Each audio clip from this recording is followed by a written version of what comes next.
എല്ലാവർക്കും എൻ്റെ പുതിയ വീഡിയോയിലേക്ക് സ്വാഗതം. ഇന്ന് ഞാൻ കർത്താവോലി മീനെ എങ്ങനെ കട്ട് ചെയ്ത് ക്ലീൻ ചെയ്യാം, അതുപോലെ നല്ലൊരു ചുമന്ന കറി എങ്ങനെ ഈ മീനും കൊണ്ടുണ്ടാക്കാം എന്നുള്ള വീഡിയോ ആണ് കാണിക്കുന്നത്. നമുക്ക് വീഡിയോയിലേക്ക് പോയാലോ. ഞാനിവിടെ ഒരു കർത്താവോലിയാണ് എടുത്തിരിക്കുന്നത്. ഇത് 1 കിലോ ഉള്ള ആവോലിയാണ് കേട്ടോ. ഇതിനെ എങ്ങനെ നമുക്ക് കട്ട് ചെയ്യുന്നതെന്ന് നോക്കാം. മമ്മിയാണ് മീൻ കട്ട് ചെയ്യുന്നത് കേട്ടോ.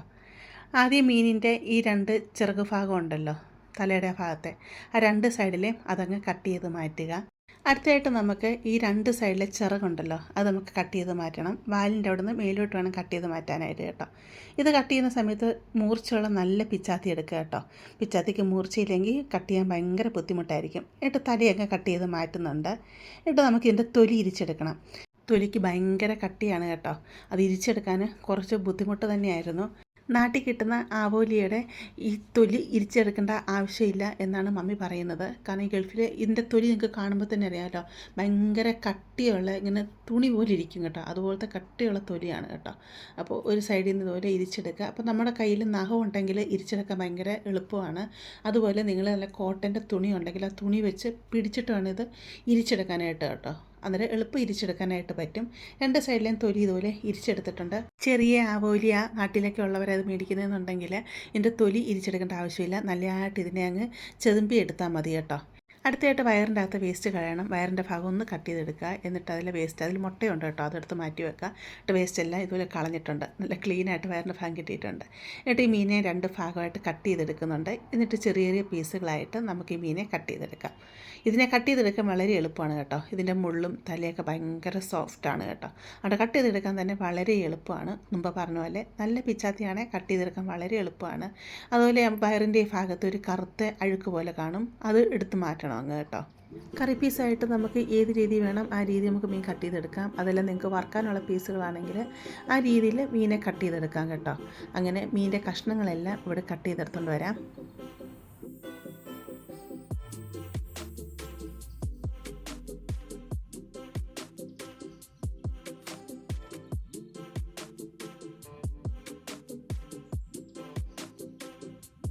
മീനിൻ്റെ കഷ്ണങ്ങളെല്ലാം ഇവിടെ കട്ട് ചെയ്തെടുത്തിട്ടുണ്ട്. ഇനി നമുക്ക് തല എങ്ങനെ കട്ട് ചെയ്യുന്നത് എന്ന് നോക്കാം. തല ഈ കാണിക്കുന്ന രീതിയിൽ 2ആയിട്ട് അങ്ങ് കട്ട് ചെയ്ത് മാറ്റാം. അതുപോലെ അതിൻ്റെ അകത്ത് ചെകിള എന്ന് പറഞ്ഞ പൂവുണ്ട്, ആ പൂവിൻ്റെ ഭാഗം നമുക്ക് കട്ട് ചെയ്ത് കളയണം കേട്ടോ. അതിങ്ങനെ ഇതുപോലെ എടുത്തു കഴിയുമ്പോൾ ഇതിൻ്റെ അകത്തുനിന്ന് തന്നെ പെട്ടെന്ന് എടുക്കാൻ പറ്റും. എന്നിട്ട് കറുത്തിട്ടുള്ള അഴുക്കെല്ലാം ഉണ്ടല്ലോ, അതും അങ്ങ് എടുത്ത് കളയണം. എന്നിട്ട് ബാക്കി ഭാഗം നമുക്ക് എടുക്കാവുന്നതാണ്. പിന്നെ തലയുടെ ആ ഒരു സ്കിന്നുണ്ടല്ലോ, ആ സ്കിൻ അങ്ങ് ചെത്തി അങ്ങ് കളയുക. എന്നിട്ട് മുമ്പ് കാണിച്ച പോലെ തല ഇതുപോലെ 2ആയിട്ട് കട്ട് ചെയ്തെടുക്കുക. എന്നിട്ട് ചെകിളയുടെ ഭാഗം കട്ട് ചെയ്ത് മാറ്റാവുന്നതാണ് കേട്ടോ. അങ്ങനെ മീനെല്ലാം ഇവിടെ കട്ട് ചെയ്ത് കൊണ്ട് വന്നിട്ടുണ്ട്. ഇതിനെ ക്ലീൻ ചെയ്യാനായിട്ട് ഇതിലോട്ട് കുറച്ച് ഉപ്പിട്ട് കൊടുക്കുക. എന്നിട്ട് നല്ലതായിട്ട് കൈ കൊണ്ട് ഇങ്ങനെ ഉരച്ച് കൊടുക്കണം. ഇപ്പോൾ ചട്ടി വേണം മീൻ ക്ലീൻ ചെയ്യാനായിട്ട്. അപ്പോൾ നല്ലതായിട്ട് ഇതിൻ്റെ അഴുക്കൊക്കെ പോകും കേട്ടോ. നല്ലതായിട്ട് ഉരച്ച് കൊടുത്തിട്ട് വെള്ളം കൊണ്ട് 3-4 വെള്ളത്തിൽ ഇതിനെ നമുക്ക് കഴുകിയെടുക്കാം. അങ്ങനെ മീനെല്ലാം കഴുകി ഇവിടെ വൃത്തിയാക്കി കൊണ്ട് വന്നിട്ടുണ്ട്. മീനിൻ്റെ കഷ്ണങ്ങളൊക്കെ ഈ രീതിയിലാണ് നമ്മൾ കട്ട് ചെയ്തെടുത്തിരിക്കുന്നത്. തല കണ്ടില്ലേ, ഈ രീതിയിൽ എടുത്തിട്ടുണ്ട്. അതുപോലെ മീനിൻ്റെ ഒരു പരിഞ്ഞിലും ഉണ്ടായിരുന്നേ, അത് എടുത്തിട്ടുണ്ട്. ഇനി എങ്ങനെ കറി വെക്കുന്നതെന്ന് നോക്കാം. അതിനുവേണ്ടി ഒരു പാത്രം അടുപ്പത്ത് വെച്ച് കൊടുത്തിട്ടുണ്ട്. പാത്രം ചൂടായി വരുമ്പോഴത്തേക്ക് 2-3 ടേബിൾ സ്പൂൺ വെളിച്ചെണ്ണ ഒഴിച്ച് കൊടുക്കുക. വെളിച്ചെണ്ണ ചൂടായി വരുമ്പോഴത്തേക്ക് 1/2 ടീസ്പൂൺ കടുകിട്ട് കൊടുക്കുക.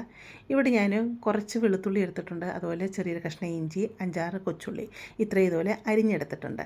അല്ലെങ്കിൽ നിങ്ങൾക്ക് ചതച്ചെടുക്കാവുന്നതാണ് കേട്ടോ. അത് ഇതിലോട്ട് അങ്ങ് ഇട്ട് കൊടുക്കുക. ഇട്ട് നല്ലതായിട്ട് ഇതൊന്ന് ഫ്രൈ ആയി വരണം. അതുവരെ നമുക്ക് മൂപ്പിച്ചെടുക്കാം. ഇവിടെ ഞാൻ കുറച്ച് പൊടികൾ എടുത്ത് വെച്ചിട്ടുണ്ട്. 5 ടീസ്പൂൺ കാശ്മീരി ചില്ലി പൗഡറും 1/2 ടീസ്പൂൺ മഞ്ഞൾപ്പൊടി, 1/4 ടീസ്പൂൺ ഉലുവപ്പൊടി, അതുപോലെ 1/4 ടീസ്പൂണിനേക്കാളും കുറച്ചും കൂടെ കുറവ് കായപ്പൊടി. ഇത്രയാണ് പൊടിയായിട്ട് എടുത്തിരിക്കുന്നത്. ഇഞ്ചി വെളുത്തുള്ളിയൊക്കെ നല്ലതായിട്ട് ഫ്രൈ ആയി വരുന്ന സമയത്ത് ഈ പൊടികൾ ഇട്ട് കൊടുക്കുക. എന്നിട്ട് തീ കുറച്ച് വെച്ച് ഇതിനെ ഫ്രൈ ചെയ്തെടുക്കുക. ഒത്തിരി അങ്ങ് കരിഞ്ഞു പോകരുത്, എന്നാലും പൊടികളൊക്കെ അതിൻ്റെ പച്ച സ്മെല്ല് മാറി നല്ലതായിട്ടൊന്ന് ഫ്രൈ ആയി വരണം. അതുവരെ ഇതിനെ ഒന്ന് ഫ്രൈ ചെയ്തെടുക്കാം. ഇവിടെ ഇത് ഫ്രൈ ആയി വന്നിട്ടുണ്ട്. കുറച്ച് പുളി വെള്ളത്തിലിട്ട് വെച്ചിട്ടുണ്ടായിരുന്നു കേട്ടോ. ആ പുളി വെള്ളത്തോടു കൂടി തന്നെ ഇതിലോട്ടങ്ങ് ഒഴിച്ചു കൊടുക്കുന്നുണ്ട്. പുളി കഴുകി ആദ്യം വെള്ളം കളഞ്ഞിട്ടുണ്ടായിരുന്നു. നല്ല വെള്ളത്തിലാണ് പിന്നെ പുളി ഇട്ട് വെച്ചിരുന്നത് കേട്ടോ. ആ വെള്ളത്തോട് ഒഴിച്ചു കൊടുത്തിട്ടുണ്ട്. ആ വെള്ളം തിളച്ച് വരുന്ന സമയമാകുമ്പം ഇതിലോട്ട് കുറച്ച് വെള്ളം കൂടെ ഒഴിച്ചു കൊടുക്കുക. എന്നിട്ട് ഇതിലേക്ക് ആവശ്യത്തിനുള്ള ഉപ്പിട്ട് കൊടുക്കുക. മീനിന് ആവശ്യത്തിനുള്ള ഉപ്പിട്ട് കൊടുക്കുക. എന്നിട്ട് ഈ അരപ്പ് നല്ലതായിട്ടൊന്ന് തിളച്ച് വരണം. ഇവിടെ അരപ്പ് നല്ല രീതിയിൽ തിളച്ച് വന്നിട്ടുണ്ട്. ഇനി നമുക്ക് മീൻ എടുത്ത് വെച്ചിരിക്കുന്ന ചട്ടി ഉണ്ടല്ലോ, ആ ചട്ടി അടുപ്പത്ത് വെച്ച് കൊടുക്കാം. അതിലോട്ട് കുറച്ച് കറിവേപ്പില ഇട്ട് കൊടുത്തിരുന്നു. എന്നിട്ട് ഈ അരപ്പ് ഇതിലോട്ട് ഒഴിച്ച് കൊടുക്കാം. അരപ്പെടുത്ത പാത്രം കഴുകിയിട്ട് കുറച്ച് വെള്ളം കൂടെ ഇതിലോട്ട് ഒഴിച്ച് കൊടുക്കുന്നുണ്ട്. മീനിൻ്റെ മുകളിൽ വരെ വെള്ളം നിൽക്കണം. അപ്പോൾ ആദ്യം ഒന്ന് ഇളക്കി നോക്കുക വെള്ളം മതിയോ എന്ന്. അപ്പോൾ ഇളക്കി നോക്കിയപ്പം വെള്ളം കുറവാണെന്ന് കണ്ടു. അതുകൊണ്ട് ശകലം വെള്ളം കൂടെ ഒഴിച്ച് കൊടുക്കുന്നുണ്ട്. ഇപ്പോൾ ശകലം വെള്ളം കൂടെ ഒഴിച്ച് കൊടുത്തപ്പോഴത്തേക്ക് മീനിൻ്റെ മുകളിൽ വരെ വെള്ളം നിൽക്കുന്നുണ്ട്. ഇത്രയും വെള്ളം മതി. ഇനി നമുക്കിതിനെ അടച്ച് വെക്കാം. മീൻകറി നല്ലതായിട്ടൊന്ന് തിളച്ച് വരണം. തിളച്ച് വന്നു കഴിയുമ്പോൾ തീ കുറച്ചിട്ട് ഒരു 15 മിനിറ്റ് ഇത് വേവിച്ചെടുക്കുക. ആവോലി ആയതുകൊണ്ട് അധികം വേവില്ല, പെട്ടെന്ന് വെന്ത് കിട്ടും. ഇടയ്ക്കൊന്ന് ഇളക്കിയിട്ട് കൊടുക്കണം. കഷ്ണങ്ങളൊന്നും പൊടിഞ്ഞു പോകാതെ വേണം ഇതിനൊന്ന് ഇളക്കിയിട്ട് കൊടുക്കാനായിട്ട് കേട്ടോ. ഇവിടെ 15 മിനിറ്റ് കഴിഞ്ഞിട്ടുണ്ട്. കറി നല്ലതായിട്ട് വെന്ത് വന്നിട്ടുണ്ട്. കഷ്ണങ്ങളൊന്നും ഉടഞ്ഞു പോയിട്ടില്ല.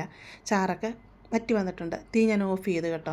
5 മിനിറ്റ് മീൻകറി ഇങ്ങനെ തുറന്ന് വെക്കുക. അപ്പോൾ മുകളിലൊക്കെ എണ്ണയൊക്കെ ഇങ്ങനെ തെളിഞ്ഞ് നല്ല രീതിയിൽ കാണാൻ നല്ല ഭംഗിക്ക് വരും. എന്നിട്ട് മാത്രം കറി അടച്ച് വെക്കാവുന്നതാണ് കേട്ടോ. നല്ല അടിപൊളി ടേസ്റ്റുള്ള ആവോലിക്കറി ഇവിടെ റെഡി ആയിട്ടുണ്ട്. അപ്പോൾ നിങ്ങൾക്ക് ഈ വീഡിയോ ഇഷ്ടപ്പെടുകയാണെങ്കിൽ ചാനലൊന്ന് സബ്സ്ക്രൈബ് സപ്പോർട്ട് ചെയ്യുക, അതൊരു ലൈക്ക് ചെയ്യുക, നിങ്ങളുടെ ഫാമിലിയോട്ട് ഫ്രണ്ട്സിലോട്ടൊക്കെ ഷെയർ ചെയ്ത് കൊടുക്കുക കേട്ടോ. നമുക്കിനി ഒരു പുതിയ വീഡിയോയുമായിട്ട് അടുത്ത ദിവസം കാണാം.